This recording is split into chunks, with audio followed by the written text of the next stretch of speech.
வடக்கு கிழக்கு பூராக ஒரு பாரிய முன்னெடுப்புகள் ஒரு கலந்துரையாடலாக இந்த கலந்துரையாடல் அமைந்து கொள்ளும்.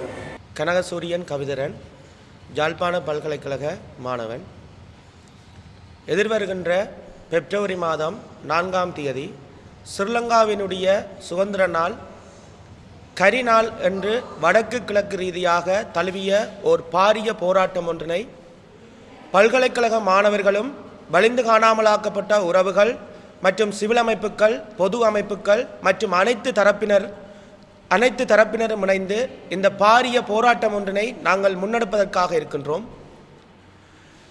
இந்த போராட்டமானது ஒரு ஜனநாயக ரீதியான ஒரு போராட்டமாக அமைந்து காணப்படும்.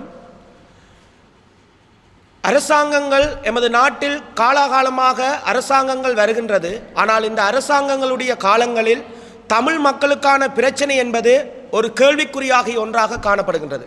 குறிப்பாக போர் நடைபெற்று 16 ஆண்டுகள் கடந்த நிலையில் இன்றும் பயங்கரவாத தடை சட்டம் என்று ஒன்று இருக்கின்றது. அது இன்று வரை நீக்கப்படாத ஒரு விடயமாகவே காணப்படுகின்றது. இப்பொழுது புதிதாக ஒரு சட்டம் ஒன்று PST என்கின்ற சட்டத்தினை அறிமுகப்படுத்தி அதனூடாக தமிழ் மக்களை அச்சுறுத்துகின்ற ஒரு நடவடிக்கைகளை மேற்கொள்கின்றது இந்த அரசு. அதே போன்று தமிழ் இன படுகொலைக்கான நீதி இன்றும் கிடைக்கப்பெறவில்லை. காணாமல் ஆக்கப்பட்ட உறவுகள் இன்றைய காலப்பொழுதுகளிலும் வீதிகளில் இறங்கி போராடுகின்றார்கள். அவர்களுடைய வயதுகள் செல்லுகின்றது. ஆனால் எங்களுடைய உறவுகள், எங்கள் பிள்ளைகள், எங்களுடைய சொந்தங்கள் எங்கே அவர்கள் சென்றார்கள் என்று, எங்கே அவர்களுக்கு என்ன நடந்தது என்று சிந்திக்க முடியாத ஒரு நிலை இன்றைய இந்த அரசாங்கம் வந்து செய்திருக்கின்றது.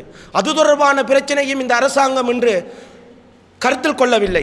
அதே போன்று பூர்வீக நிலங்கள் வந்து ஆக்கிரமிக்கப்படுகின்றது. தமிழர்கள் தங்களுடைய பூர்வீக நிலங்களை தமிழர்களுடைய பூர்வீக நிலங்கள் அபகரிக்கப்படுகின்ற நேரத்தில் அவர்கள் தங்களுடைய நிலங்களை இழந்துவிட்டு இன்று அனைத்து தமிழ் மக்களும் வீதிகளில் இறங்கி என்ற நிலத்தை தா என்று போராடுகின்ற ஒரு நிலைமைக்கு தள்ளப்பட்டிருக்கிறார்கள். அது இப்பொழுது புதிதாக கிவிலோயா என்கின்ற ஒரு திட்டத்தை அறிமுகப்படுத்துகின்றார்கள். வடக்கையும் கிழக்கையும் பிரிக்கின்ற ஒரு மிகப்பெரிய ஒரு செயற்திட்டம் தான் இந்த கிவிலோயா திட்டமாகும்.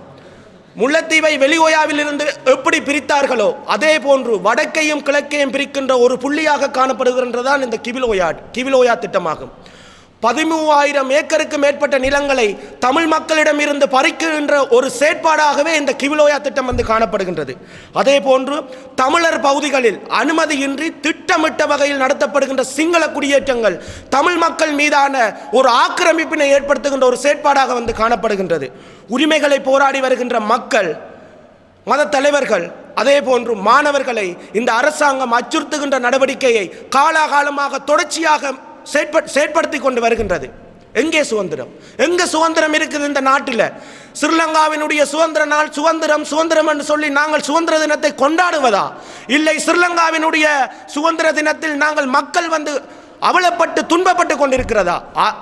அந்த காரணத்தினால்தான் இம்முறையும் இந்த அரசாங்கத்தினை எடுத்து சுதந்திர தினம், ஸ்ரீலங்காவினுடைய சுதந்திர தினம் தமிழர் தேசியத்தினுடைய கரிநாள் என அங்கீகரித்து இந்த பாரிய போராட்டம் ஒன்றினை நாங்கள் வடக்கு கிழக்கு தழுவிய ரீதியில் நாங்கள் மேற்கொள்கின்றோம். இந்த போராட்டமானது ஒரு நாளில் 2 இடங்களில் நடைபெற இருக்கின்றது.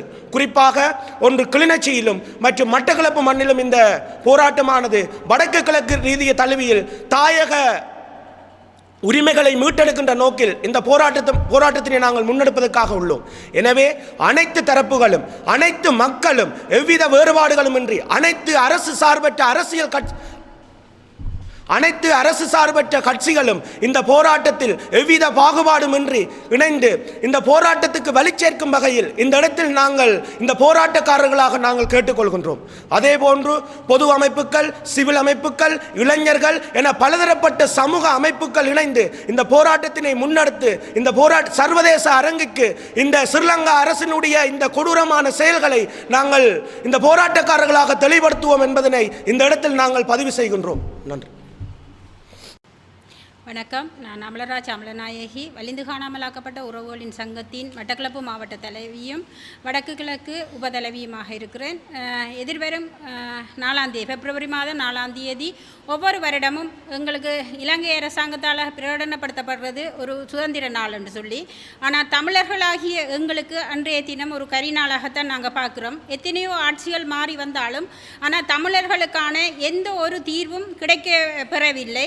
16 வருடங்களாக ஏன் 90ஆம் ஆண்டு காலப்பகுதிகளில் இருந்து தங்களுடைய உறவுகளை தொலைத்துவிட்டு ஒவ்வொரு ஆட்சியாளர்களும் வந்து செல்வார்களே தவிர, ஆனால் அந்த தாய்மாருக்கான எந்த ஒரு நீதியும் கிடைக்கப்பெறவில்லை.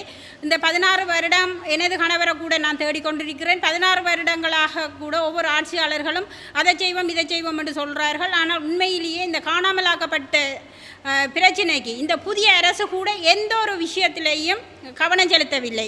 வரும்போது அவர் ஆட்சிக்கு வரும்போது பல்வேறுபட்ட வாக்குறுதிகளை அள்ளி தெளித்து கொண்டு வந்திருந்தார். ஏதோ ஒரு சுமூகமான ஒரு அரசியலாக பார்க்கிறாரே தவிர மற்றபடி எங்களுடைய பிரச்சனைகளுக்கான எந்த ஒரு தீர்வு திட்டங்களும் இதுவரைக்கும் இடம்பெறவில்லை. அந்த வகையில் காணாமலாக்கப்பட்ட விஷயங்கள் கூட ஒரு கிடப்பிலே போடப்பட்டிருக்குது. நீதி பெறப்படாத ஒரு சமூகமாக மக்களாக இன்றைக்கும் 350க்கும் மேற்பட்ட தாய்மார் தங்களுடைய பிள்ளைகளை தேடி தொலைத்தவர்களாக இறந்தவர்களாக இருக்கின்றார்கள். அந்த தாய்மார்களை நாங்கள் இன்றைக்கு சாட்சியங்கள் தொடர்ச்சியாக அளிக்கப்பட்டு கொண்டு இருக்கின்றது. ஆகவே இந்த அதே போன்று தமிழர்களுடைய அனைத்து உரிமைகளையும் முடக்கப்படுகின்றது. புதிய புதிய சட்டங்களை கொண்டு வந்து எங்களுடைய உண்மையான குரலை நெரிக்கின்றார்கள். நெரித்து ஒரு தமிழர்களுடைய ஒவ்வொரு தன் மண்ணில் தானே ஆளக்கூடிய ஒரு உரிமை இல்லாத ஒரு தன்மையை தான் ஒவ்வொரு அரசும் சிங்கள அரசியல் சட்டங்கள் ஊடாக எங்களை ஒரு அடக்குமுறைக்குள்ள கொண்டு வராங்க.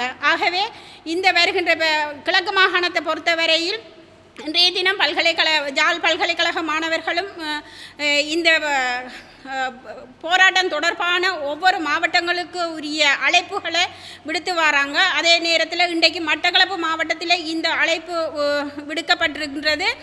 பல்கலைக்கழக மாணவர்கள் ஏற்பாட்டில் அனைத்து பொதுமக்களும் பொது சிவில் அமைப்புகளும் வலிந்து காணாமலாக்கப்பட்ட உறவுகளும் உரத்த ஒரு குரல் கொடுத்து 4ஆம் தேதி இந்த போராட்டத்திற்கு பெரிய ஒரு செய்தியை நாங்கள் இந்த அரசு நீங்கள் எதுவுமே செய்யலை, இந்த 1.5 வருடம் கடந்த நிலையிலும் எங்களுக்கான ஒரு நில பிரச்சனையாக இருக்கட்டும், காணாமலாக்கப்பட்ட பிரச்சனையாக இருக்கட்டும், தொல்பொருள் திணைக்களம் என்ற அடிப்படையில் பலகைகளை போட்டு அவங்களுடைய அரச காணிகளாக ஆக்கி கொண்டிருக்கிறாங்க. எங்களோட நிலத்தில் நாங்கள் வாழக்கூடிய உரிமை இல்லை. எங்களோட நிலத்தை தாண்டு கேட்டால் கூட அதுக்கு ஒரு அடக்குமுறைகளும் போலீசாரை குவிச்சு எங்களை அடக்கி ஒடுக்குறாங்களே தவிர, இப்படியான நாட்டில் எங்களுக்கு என்ன சுதந்திரம்? இந்த சுதந்திரம் இல்லாததால் தான் நாங்கள் கருப்பு தினமாக கரிநாளாக எதிர்வரும் 4ஆம் தேதி நாங்கள் இந்த பாரிய போராட்டத்தை முன்னெடுக்க இருக்கின்றோம். அனைத்து பொதுமக்களும் இதில் பங்கு பெற்ற வேணும். அதே போல் சிவில் சமூகங்கள், ஊடகவியலாளர்கள், பல்கலைக்கழக மாணவர்கள், இளைஞர்கள், யுவதிகள், இந்த இதில் உண்மையிலேயே இளைஞர் யுவதிகள் உங்களோட பங்களிப்பு இதில் இருக்க வேணும். அதே போல் தேசியம் சார்ந்த அரசியல் தலைவர்கள், பொது அமைப்புகள் எல்லாரும் இதில் நாங்கள் ஒரு உரத்து இந்த இலங்கை அரசாங்கத்துக்கு ஒரு செய்தியை நாங்கள் சொல்ல வேணும். ஆகவே அனைவரும் இதில் ஒன்று கூடி ஒரு மட்டக்களப்பு மாவட்டத்தில் வடக்கில் கிளிநொச்சியிலையும் கிழக்கில் மட்டக்களப்பு மாவட்டத்திலையும் ஒரு பாரிய ஒரு எழுச்சி பேரணியோட நாங்கள் செய்ய வேணும். அதுக்கு அனைவரும் ஒத்துழைக்க வேணும். வர்த்தக சங்கங்களும் எங்களோட ஒத்துழைச்சி, போக்குவரத்து சபை, வர்த்தக சங்கங்கள், ஆட்டோ சங்கங்கள், மீனவர் சங்கங்கள் அனைவரும் இந்த போராட்டத்துக்கு ஆதரவு வழங்கி பெருமளவு ஒரு செய்தி ஒன்று இலங்கை அரசுக்கும் அல்லது சர்வதேசத்துக்கும் தமிழர்கள் காலாகாலமாக ஒடுக்கப்பட்டு கொண்டிருக்கின்றார்கள், நீதியின்றி வீதிகளில் போராடி கொண்டிருக்கின்றார்கள், பிள்ளைகளை தொலைத்துவிட்டு நீதி இல்லாமல் வயது முதிர்ந்த நிலையிலும் அவலத்தோடும் கண்ணீரோடும் ஏக்கங்களோடும் ஒவ்வொரு தாய்மாரும் மரணித்து கொண்டிருக்கின்றார்கள். இதே நிலை இன்னும் தொடராமல் எங்களுக்கான ஒரு நீதி பெற்று தருவதற்கு அனைவரும் பண்ணையாளர்களும் எல்லாரும் சேர்ந்து இதுக்கு ஒரு ஆதரவு வழங்க வேண்டும் என்பதை இந்த ஊடக வாயிலாக எல்லாருக்கும் தெரியப்படுத்துகின்றேன். நன்றி.